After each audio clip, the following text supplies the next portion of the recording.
Shining bright, sunshine in the sky. Megan and Tammy here to testify, spreading love, laughter and good vibes too. The Fat Girl Chronicles, we're breaking through. No more hiding. Hey, I'm Tammy, And I'm Megan, and together we are the Fat Girl Flippers. And this is the Fat Girl Chronicles, our podcast. Yes, and if you are watching on YouTube, make sure to hit that bell and that subscribe button. Comment below if you find our podcast interesting or if there's something you wanted to add. And we also are on all major podcast platforms. That means Spotify, Apple Podcasts, Podbean, all that good stuff. So if you are like jamming out in your car and prefer to hear only our audio, feel free to listen to us that way as well. So I don't think we normally don't have a topic. We're feeling low energy, I think, today. So I think what we'll do is maybe I'll lead the discussion and then we'll see what happens. What do you think? Sure. Yeah. Okay. So, one thing, my week was good. And, but one thing stood out for me this week, and it's kind of a heavier topic.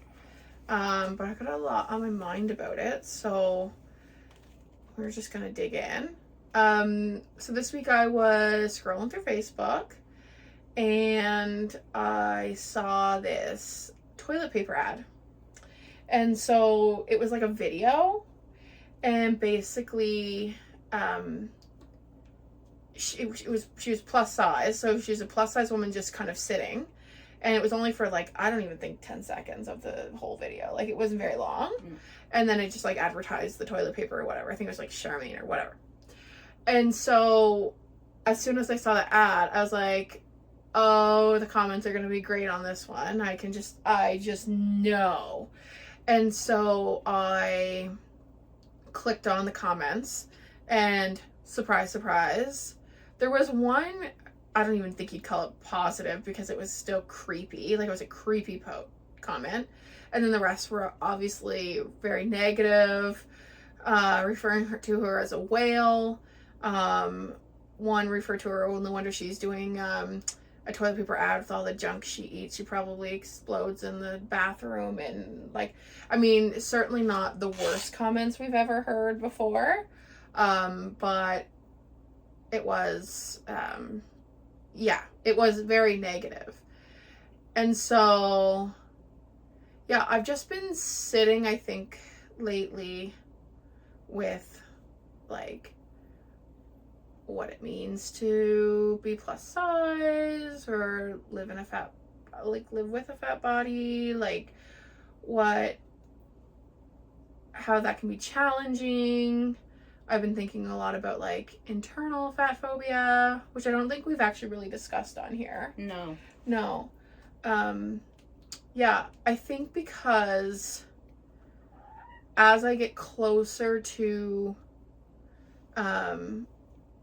starting my fertility journey, I feel like there's more pressure for me to lose weight. Because if I can't conceive naturally, IVF is the thing, and I still need to lose, I don't know, like 40-ish, 50-ish pounds to do that. So as we get closer, I like feel more pressure to lose weight, and I think that's almost like triggering me or like making me think about, how weight loss is impacting me mentally, and how that impacts my trying to like rationalize or trying to like figure out where I fit in that, right? Like, I don't know even what I'm trying to say. Like, I guess I just struggle with like having to lose the weight that I don't even necessarily want to lose. But having to lose it and feeling the pressure to lose it, and then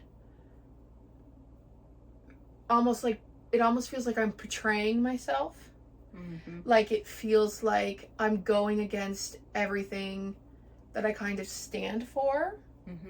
Like, I almost want to get emotional about it. Like, it just, I don't know, something about that right now is really, like, weighing on me. That's a difficult thing.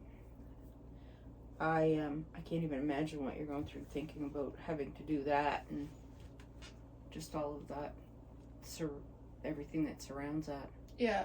That's a heavy thing to carry. Yeah. Yeah. I feel like we've done really good at talking about, you know, weight loss in terms of, you know, becoming healthier, but like you're in a very similar situation, right? Like, you've opened up about that, and like, you know, having to have a surgery that you didn't necessarily want, right? Yeah, and today was one of those days that I was really, I'm really down on myself today. I feel, I don't know, I'm just being really hard on myself today. Like, I wouldn't allow myself to eat anything today. And, like, anything. And I'm just like, you can't do that. No, you can't.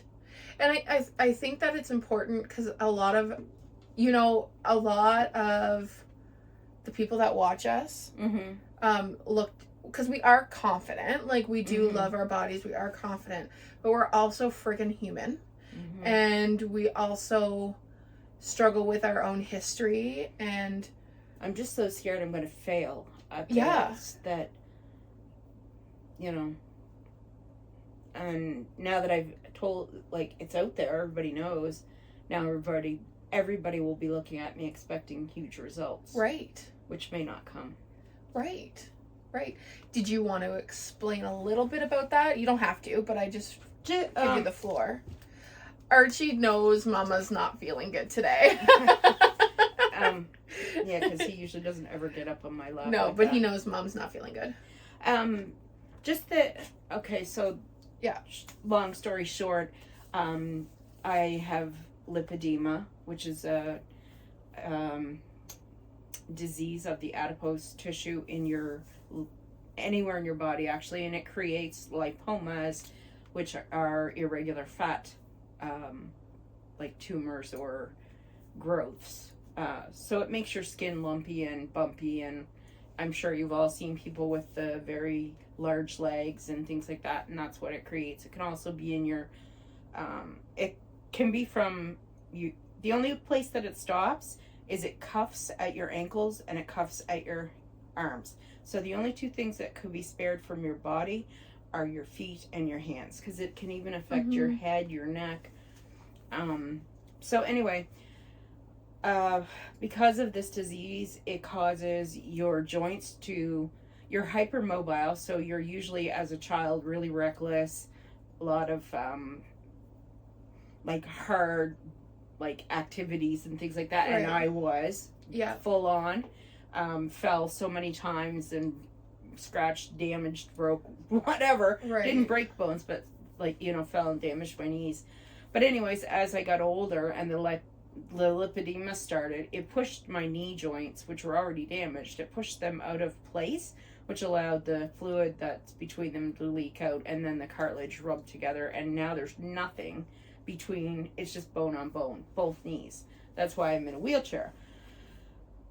Well, when they do knee surgery now, they do it with this special, lovely robotic arm here in our province, and if your legs do not fit in the robotic arm, and you are quote-unquote too big for the non-bariatric surgery table, and all the surgery things, they send you, ironically, for surgery.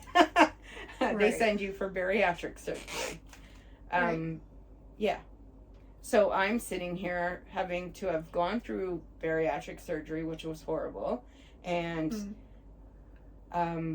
worry about whether or not I'm going to lose enough weight in the right places for the surgeon to operate on my legs so that I can be a mobile human and part of society again, you know. Right. But basically, it's my one and only chance to walk again. Yeah. And that's what it is. Right. And I feel like if I don't do this right, then it'll be on me. Yeah.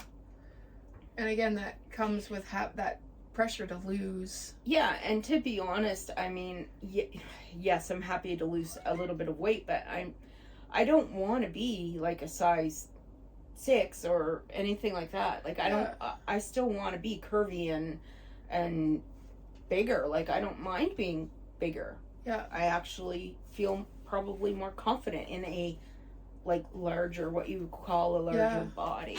Yeah. I don't know anything else really. Yeah. As an adult. Right. That's all I've ever known. I mean, obviously I was a lot smaller than this when it started out. Right. But it was never, I was always plus size as an adult. Yeah. So.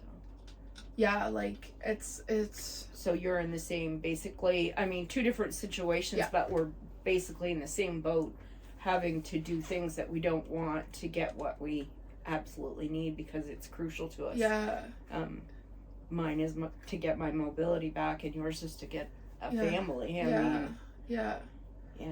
So, yeah, I think that's what I'm kind of struggling with, because it's like, I don't know, I think so much, like the first time I was ever called fat was when I was 5 years old.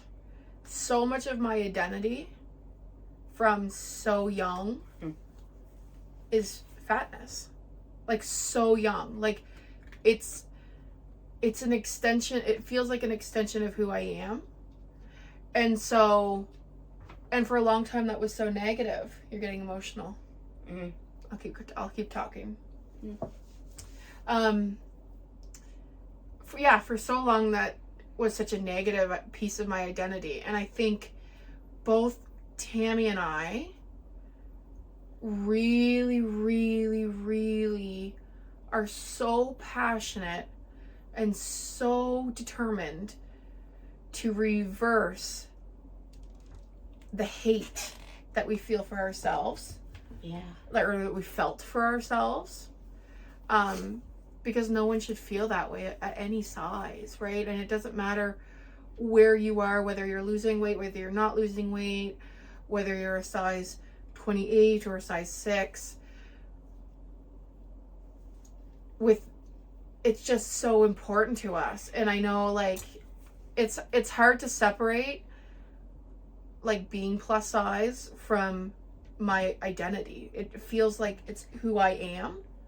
Like, I don't think, like, when I even think about in Weight Watchers, because that's where I'm at, like, my goal weight is, like, 250 pounds. That's my goal weight. People usually start at that weight, right? Like, I don't have any desire. It's so funny because that's my goal weight. Yeah.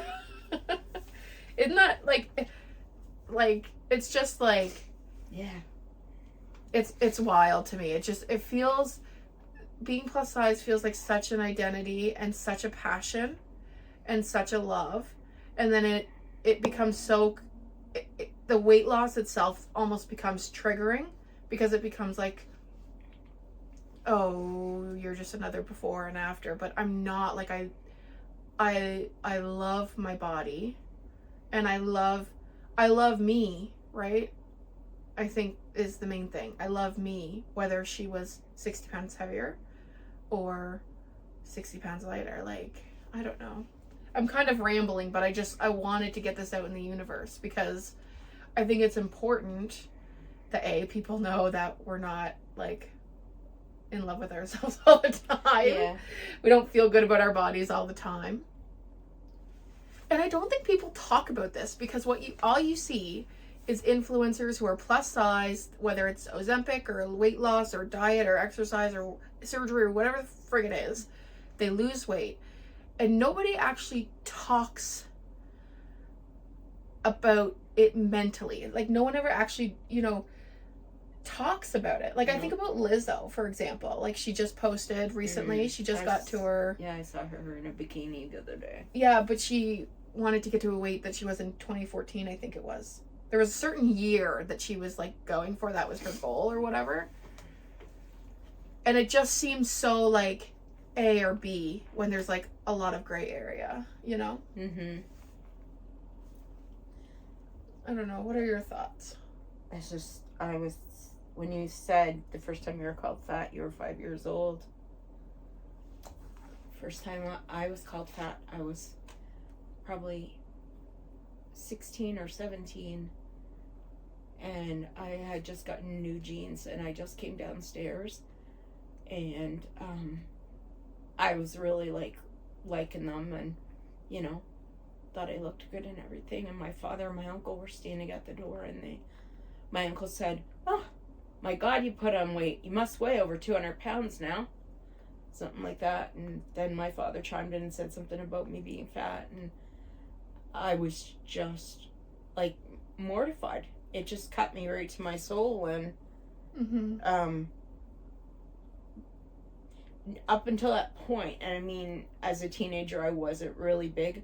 I was probably 17, 18 was probably when I was starting to get bigger. But yeah. I still would have been a size like 16, 18 maybe. Yeah. And way bigger on the bottom and smaller on the top. And it just, that's when the binge eating started. That's when all of that stuff. It just, people never realize, I don't think, what damage they can do to you. Yeah. You know? Well, and that's why on the post, so what I did is I saw that, and I saw that post, and I saw the comments, and I immediately shared it on my Facebook. And I just said, like, you know, I just think of, like, young girls, like, impressionable girls, women reading that, the model herself reading that, and, like, thinking, oh my gosh, the worst thing in the world. You can be as fat. Yeah. And it's people just like, post wow. things every day about murderers and, you know, drug dealers, and all these things are happening all around us. Yeah. And still, you post something like that, and people are more apt to talk about the fat person than than the critical issues we have in our society. Yeah. And I don't think people realize, like, how deep it runs. Like, so for example, I saw that there was and again, like, I think because the weight loss is so prevalent in my head right now, because I'm like getting closer and closer to like seeing if I can conceive naturally, but it's triggering old feelings, I think. And so there's a silent disco dance thing happening in Halifax Saturday, right? And I was like, oh, that'd be cool. I did the silent disco out on the cruise, and I thought, like, I think that would be really cool. I used to go out in St. John's all the time and dance. It's not something I do anymore. And so, yeah, I was like looking at it, and I was like, oh, you know, there's someone I was thinking maybe I'd ask. And then I was like, what if I go and someone hits on me, but if they hit on me, it's going to be a joke? Like, what if they're joking and making fun of me because I was the kid that they would ask out or give attention to as a joke because I was fat? Mm-hmm. You know? So it's ingrained in my brain, even though I have a very loving husband who makes me feel seen and beautiful and attractive, and I do, a lot of days I feel beautiful and attractive, and yeah, like I feel like, you know, I love me, but my first reaction is that's holding me back. Like, that would be a genuine fear that I would go to some sort of dance in Halifax, and I would be dancing, and some unknown stranger comes up and starts either hitting on me or dancing with me, but as a joke. And that is, and you know, you guys that listen to the podcast know, like, we're confident, like, we are, like, we love our bodies, but the reality is that, like, stuff like that, thoughts like that, that you're constantly fighting. Because when your body is made to feel like a joke your entire life, you just feel like it. Like, I could literally walk it down the street and be hit on by 10 men, and I wouldn't have clue. I wouldn't know. Because I would just assume they were being friendly. Making funny. Yeah, they're either being friendly or they're making fun. Right? So, I don't know. I just feel like getting a little like pressure's on. I feel like my weight loss has been very slow, which I've been proud of. Because slow is the best way. Slow is the best way. I have binge eating disorder. So like I've really had to work on my relationship with food, like really bad. Like, yeah. And so I've come a long way. But with that extra pressure, it does feel like, and then it starts to bring back old thoughts. It's so unfortunate with something like this that you're dealing with, that they have a weight limit on that. Yeah. Well, it's not even a weight limit. You know what it is? BMI. Yeah, the BMI that should have been shredded and thrown out with the whatever seagulls. But anyway. Yeah. If it's it's the same thing. It's the same thing for the knee. Yeah. If you're over a certain... Yeah, you have to be under a certain BMI, and your knee has to fit in the... Yeah. And your ass better not be too big either, because if you're not fitting on that non-bariatric table. Exactly. So, in my case, I probably should have a look. The thing about the BMI, too, is it doesn't... Like, if you're... Maybe you're not plus size, but maybe you're really muscular. Maybe you go to the gym all the time, you're super muscular. Which makes you heavy. It doesn't account for that. And there have been various studies over the last 10 years that have debunked the BMI system, stating that it's very cruel and not a reliable way to measure. Yeah. There's a lot more factors than just weight and height. Yeah. Yeah. I will say, like, shout out to Weight Watchers and Churro. I don't think I would be able to do Weight Watchers without this group. They are some of the most compassionate and kind and amazing folks that weight is barely a thing. Like, people really just talk about, you know, eating and the struggles and getting healthy. And I gotta say, the group there, like, if you're in the area and you're thinking about Weight Watchers, the group is amazing. Otherwise, I don't think I'd be able to. Because Weight Watchers in and of itself is very triggering for me. I gotta say that I'm very shocked at this bariatric journey that they've just kind of did the surgery and dumped me. It's like they operated on me and threw me in that hospital bed and then dumped me out of the hospital, and like there's no real follow-up. Yeah, all throughout waiting to get the surgery, yeah, there was so much preparation and there was so much this and so much that, and you had to do this and you had to do that, but then afterwards it's just like they just leave you to your own vices, so which could be bad. Yeah, because it's a mental game. There's a lot of mental stuff to it. With the size of my stomach now, it's impossible to overeat. So yeah, because I'll either throw up or have. But the sad reality is, that's all they care about. Yeah, and I think that there should be mental health help for people with this afterwards. Yeah. At least check-ins or some things with. I mean, I'm going to speak to a nurse practitioner in 3 months, but still, that's a long time. That's a long time. That's a long time. Yeah. Yeah. Especially where you're feeling like this is not, like, for a lot of people, maybe the surgery, that's the end game. And whatever weight they lose, and they're happy or whatever. This is very much a stepping stone for you. Mm-hmm. So the pressure on that is much greater. Mm-hmm. Like, yeah.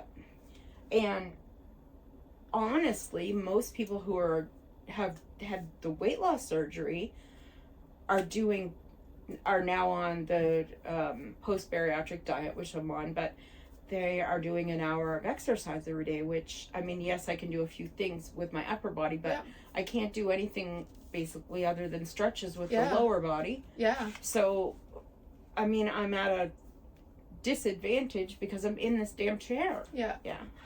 And that's the other thing, like, that I get nervous about, this lingo of, like, diet and exercise. But, like, when I'm talking to people who it's either painful to move, you can't go for a walk. No. Right? There's people who can't go for a walk. There's people who are limited in their mobility. Like, I think we should almost, like, get rid of exercise and put movement.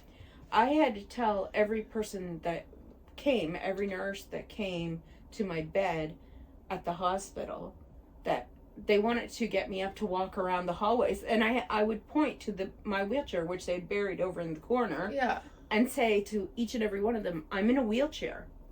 Oh, and then they just walk away and leave me, like, okay, I'm in a wheelchair, but is there nothing you can do with me, like, or is there nothing I can do?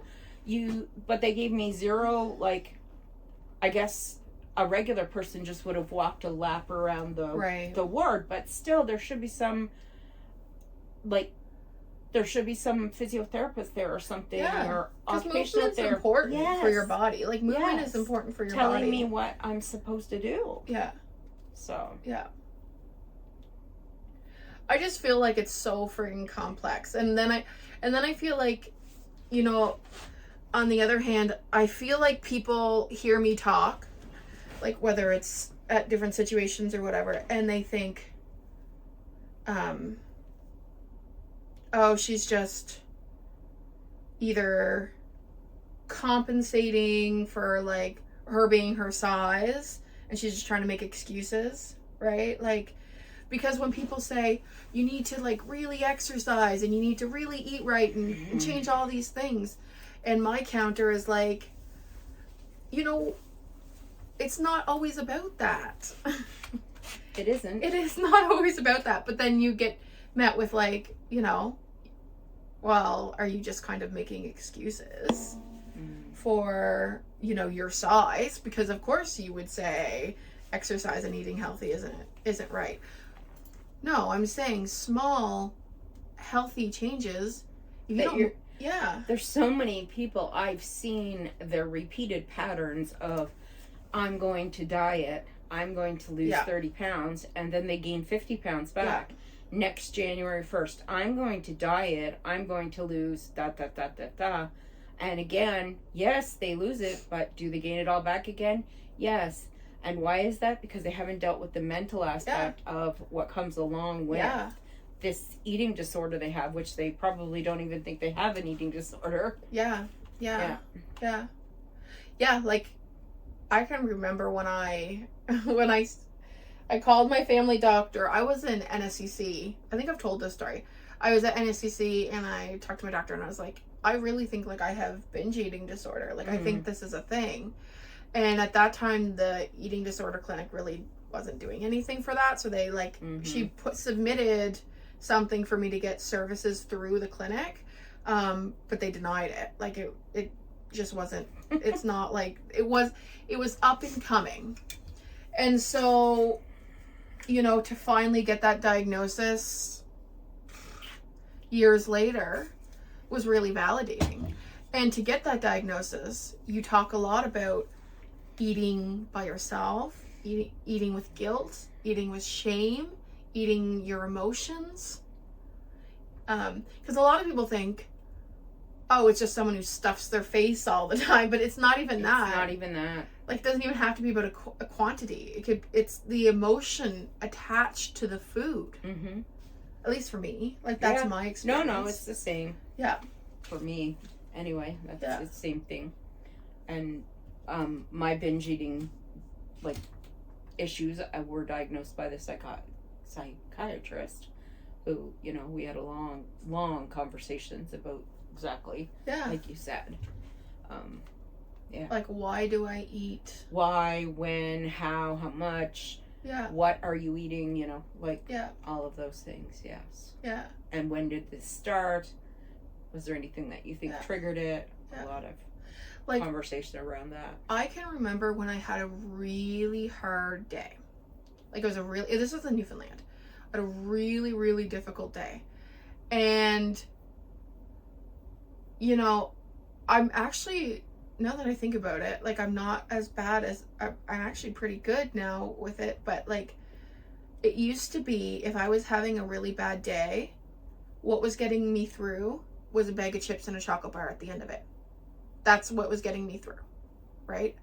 That knowing I was going to have a treat. And when I was in St. John's, I was having a really, really bad day, and I was on my way home.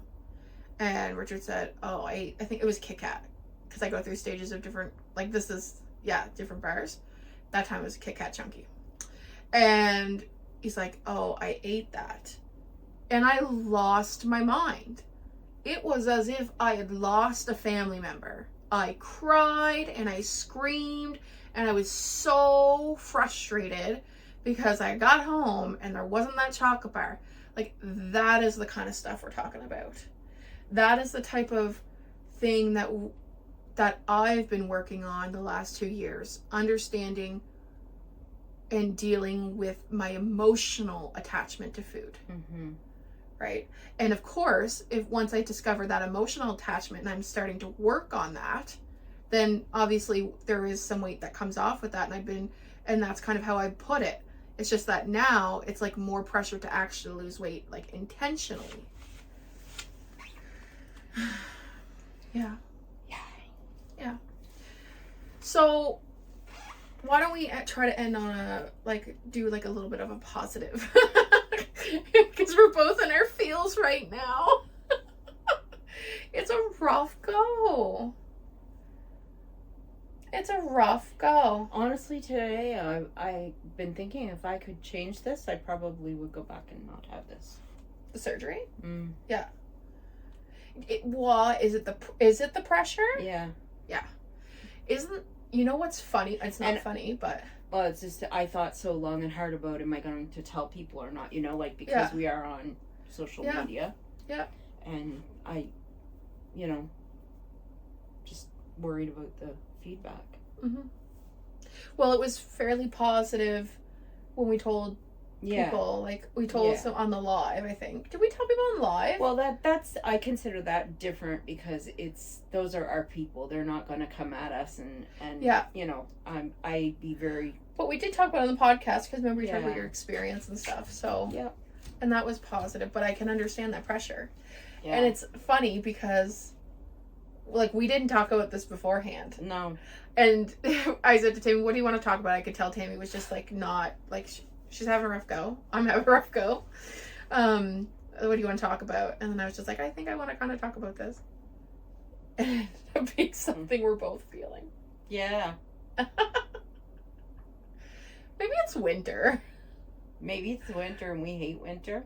Yeah, the snow. We've been drowning in the freaking snow. Cold and you know what? This time of year is also pretty annoying because you see a lot of weight loss challenges in January and February. And that can be a lot of pressure. And if you're involved in that stuff, it's not that we're saying absolutely that's ridiculous. That's not what we're saying. But we're saying for people that aren't looking to intentionally lose weight or struggling with that. That's part of the diet culture that makes millions off of fat people. Yeah. Is that. Yeah. Yeah. Yeah. All those challenges and all those different diets and yeah. And programs and smoothies and protein shakes and this or that. Yeah.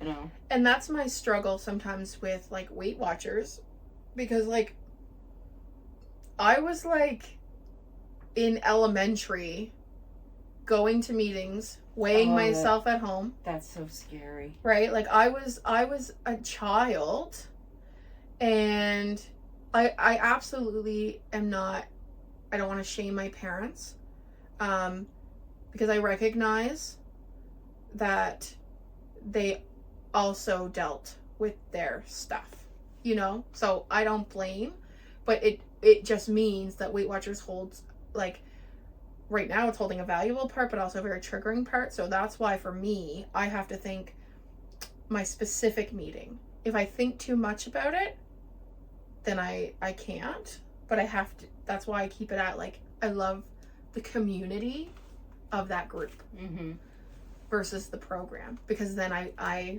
agree, right? You're making lots of money off of losing weight, off of fatness. I wasn't even thinking of them, but I know. I was thinking of the multi-level marketing schemes that people get into and things. Yeah, that's what I was thinking of. Yeah, no, I agree. Yeah. So this time of year can also be really, like, that's why. So at work next month we're starting a challenge. I'm just doing it at the office that we're working at, but it has nothing to do with weight, and we're following so I work for an Indigenous organization, so we're trying to follow the medicine wheel. Okay. So mental, emotional, physical, and spiritual. So it's like, and we even did, most things are daily, but movement, it's 20 minutes 3 times a week. We wanted to keep it and we didn't put, like, walking, we put, like, movement. And then one thing you're grateful for every day, learn a new fact every day, and either say something nice about yourself or to someone else. That's what we're doing. Because I was adamant, like, I didn't want it to be about weight loss or getting on the scale. I wanted it to be about, like, feeling better about yourself. Feeling better, yeah. Healthy mentally and physically. Spiritually. Yeah. So I think, we all could use the medicine wheels philosophy. Yes. I agree. It's holistic, right? That holistic approach. Yeah. And unfortunately in our society that very few things are holistic. Yes. Really holistic. Yeah, truly. There's a lot of holistic people out there. They claim they're holistic. Yes. But, the true holistic, like, medicine. Yeah. So positive, we're going to try to be a little bit positive, is that I took a picture of my outfits every day this week. Awesome.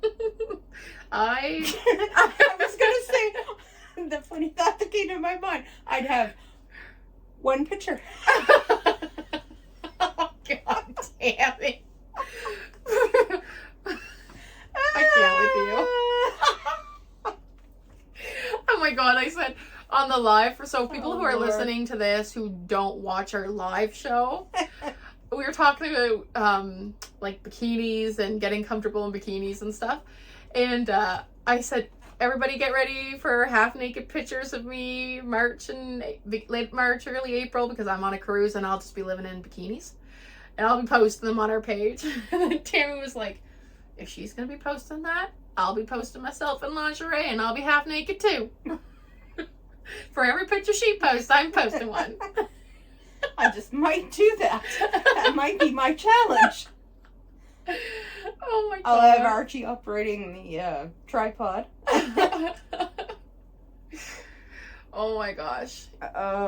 Life is so hard sometimes. And you know what? I wish that we could, like, solve it. Like, I wish we could end this and be like, this is the issue and we're gonna solve it. But it's so complex. It is complex. And we're in it. Like, we're in it. And you know what's weird is that, I mean, we've known each other for years, so, but we finally end up at this same point. You know? We're at the same thing at the same time for different reasons, but it's just kind of coincidental, isn't it? That we both are struggling through the same transitions. Yeah. At different stages of our life too, for different reasons. Yeah. So, but I had no idea that you were feeling, because we didn't talk about it, right? No. And I mean, when I first came out of surgery, I really was just trying to recover. I wasn't thinking about the weight loss at all. But as soon as I stepped on the scale again, I immediately thought, that's not enough. That's not enough. Yeah. Like, I was like, that's not enough. You haven't lost enough. 31 pounds is not enough. Yeah. You know? Yeah. I was expecting 50 or 60. I'm like, why haven't I lost 50 or 60 pounds? Like, what's wrong? Yeah. And I've been like keeping that inside because I feel shitty. Yeah, and again, I think that it makes it even worse because we do practice what we preach. You know, but on the flip side of that, it gets really scary to be like what you said. Like, how can I be Tammy, a fat girl flipper, promoting all bodies, promoting, you know, respect for all bodies and love for all bodies and to love yourself, and then at the same time being disappointed that I didn't lose more weight? How is that possible? Well, guess what? Humans are friggin' complex, and it's just the effing reality. Mm-hmm. But that, and I think that's kind of like, I get that. That's what I'm struggling with. It's like, because I'm thinking like, oh my God, it took me like 2 years to lose 60 pounds. But I had to rewire my brain. Well, it took me a whole year to lose, 30 pounds. Mm-hmm. A whole year. Yeah. Yeah. So, and that was a whole year of eating. You saw what I ate. Oh my gosh. Yes. Now I would lose a lot of weight if you saw what I ate and what the criteria was and what they make you do. Yeah. Yeah. I don't know. It's just so complex, and it sits heavy. Mm-hmm. Because you're allowed to feel like that, you know, fat activist warrior fighting for all bodies and fighting for love and respecting yourself and all these things. And you're also allowed to have those moments of insecurity, like, is that enough weight loss? Why do I feel pressure to lose that weight? Because the reality is we both have had fat phobia ingrained in our brains and our body. It's like a new way of thinking. It's like a radical way of thinking. Mm-hmm. Like, to celebrate all bodies. And you know what? So I just started getting, this might be a little off topic, but I just started watching wrestling. Wrestling again has started, WWE has started on Netflix now. So I used to watch it with Richard all the time. Richard grew up on wrestling. So I just started watching it again. And there's a wrestler, Nia Jax. And she is thick. She is plus size. I'd say she is a solid at least 18. And this girl flipping over ropes. Like, the athletic ability of this woman. But this is what I'm talking about with lipedema. When you're younger, even up into your 20s, you can be extremely athletic and hypermobile, meaning your joints just bend even each way. It's possible she could have. Well, she's a bit older now. She's older, still, but but I guess my point is, it feels really good to see someone like Nia Jax be able to be in that wrestling ring and be just as athletic and able to, like, it's astounding. Like, feel free to go look her up, Nia Jax. Like, watch her in the ring. Like, it feels so good to be seen in that way, like that body type. I love it. I absolutely love it. Yeah. Right? I was going to say something and totally left my mind. It was about other plus size athletes. Oh, pole dancers now. A lot of them are plus size. And pole dancing is extremely difficult, and you have to be extremely strong and athletic to be able to do some of those moves. Or burlesque dancing. And burlesque dancing, as well. But the people I've seen have been pole dancing, and a lot of them, and a lot of plus size, and it's good to see. And one thing that bothers me is those bouncing classes where you're in that little bouncy ring and you're on the end of the thing. I don't know what it's called. Oh, it's like trapeze or something. Yes. Anyway, it looks like extremely, really fun, but you never see plus size people doing it. No. Probably because they have weight limits. It probably I was just going to say it's got a weight limit on it, but see, things like that really suck. Why can't someone?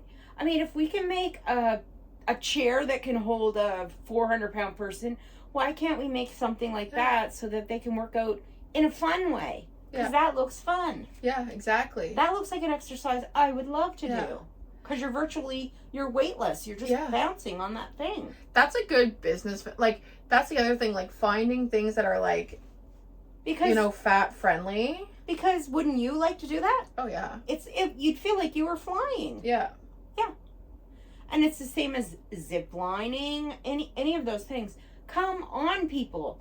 They've put man on the moon. They've put man on Mars. Like, I'm sure they can figure that out. They can figure out how to put someone who's above 125 pounds on a zip line. Yeah. Yeah. Yeah. So, like, figure it out, people. I mean, there's fat people that travel. There's fat people that are athletic. There's fat people that want to do activities. Yeah. Like, nobody wants to be left behind. Everybody wants to do the fun things. Yeah. And that is like radical thinking. And that's astounding to me, because that shouldn't be radical thinking. But to a lot of people, that is like, it's radical thinking that I would say that a fat body is healthy. It's radical thinking for some people that I can sit here and say there's absolutely nothing wrong with my blood pressure. I don't have diabetes. I'm not on any cholesterol medications. My blood work comes back fine. You've just said the same thing. I'm the same way. Yeah. Exactly the same way. That, like, some people will be like, no.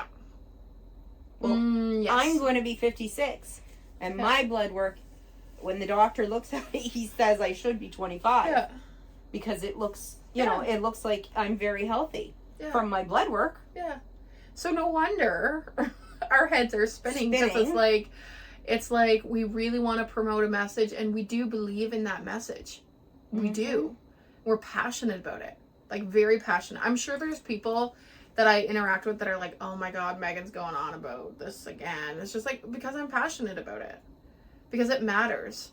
It needs to be talked about. Because I wanted a Megan when I was in like junior high and having to buy Pennington's clothes while everyone else bought, whatever brand was on trend. Because I couldn't do that. I could not do that. So I needed a Megan. And so I really want to make sure, we really want to make sure that we at least provide a space where they have that. There was no plus size icon for me when I was sitting or hiding by the lockers eating chips in high school. Yeah. Because I was fat. Yeah. And I didn't want anyone to see me. So I wouldn't go to the cafeteria. So there was no plus size icon back in the 80s. Yeah. 80s and 90s. And I think that just speaks volumes to like when people are like, okay, it's just like you're just like plus size, like it doesn't have to be your whole identity. But from the get-go, at least like for me, that it had to be, because that was like the thing. Like, that is why, it would like, people would make fun, or that is all you saw. You couldn't get clothes that everyone else was getting. Like, don't tell me about that. The old lady boutique. Yeah, and for me it was Pennington's, right? Like, Pennington's doesn't care. God, when Pennington's came around, I thought like someone died and went to heaven, because before that it was Zellers and Kmart, and I'm telling you, it was muumuus and polyester pants with elastic waist, and just absolutely horrible. You couldn't buy a bra. You couldn't buy a pair of panties that were pretty. Oh my God. But for a girl going junior high, that would be like my Zellers, and it's hard. It's hard. Yeah. So, yeah, I don't know. I feel like, I don't know if we made any sense, but hopefully someone is listening to this and can relate. And I feel lighter. Do you feel any lighter? I'm not getting on the damn scales. Don't ask me that. I feel mentally lighter. I feel like... Oh, slightly, yes. Yeah. Yeah. You seem lighter. Yeah. Not scale-wise. Neither do I. Scale-wise. Not getting on that scale until next week. I don't blame you. I hate that scale. Do we want to end with one affirmation each? One positive thing about ourselves? Oh, okay. Do you want me to go first, or you want to go first? Yeah, you go first, because it'll take me a minute. Oh, shoot. Okay. One positive thing about myself. I'm proud of the fact that I was very consistent this week in both my skincare and taking a photo of my outfit every day. I'm very proud of myself for that. I'm proud of myself that I joined the group Lemonade Stand for people with physical and invisible disabilities, because it gives me a chance to have outings with my peers, and to do activities where you're not judged. Yeah, it's a great organization. So I'm really proud of myself for like getting involved and doing things. Yeah. All right. Well, with that, we absolutely love you guys. We'll see you next Friday. Maybe we'll do something a little lighter. We got to get a hold of Tara. Yeah.